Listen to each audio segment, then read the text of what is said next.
Can you tell us, most Marines know about Chesty Puller, right? Can you tell us how you wound up meeting Chesty Puller? Well, after I'd gone through boot camp and, about 2 years later, after I got out of OCS and you go to basic school as a junior officer, learn the P's and Q's, a little admin, a little supply and so forth, what goes on in the rear. But the main focus at that point in time in 1968 was tactical. So I had read a book by a guy named Bert Davis. It was The Life of Chesty Puller. And in that book, he stated that Marines would occasionally drop in to see General Puller, who was retired at that point, living in a home in Lowder, Virginia. So there were some Mustangs like myself that I had gotten to know in California, Tom Brandt and John Warmbrought.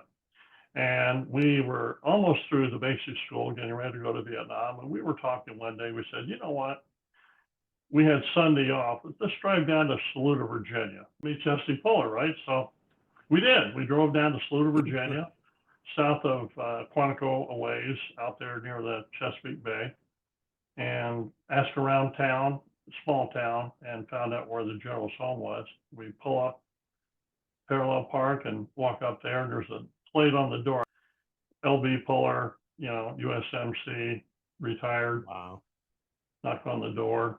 This nice lady came to the door, said, "Ma'am, we just wanted to drop by and pay our respects to General Puller if we could." She said, "Well, boys, the general just had a stroke not long ago. Oh, wow. But I'm going to let him sleep about another hour."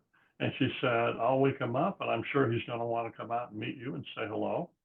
And she said, "Why don't you just come on in, Southern lady, why don't you come on in and we'll sit and visit a while, and then I'll wake the general up and you can meet him."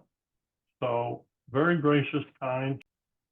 And I heard her say something like, Lewis, there's some lieutenants here from Quantico, and Grumble or something like that from his end. And she walked out and said, "He'll be right out here in a little bit."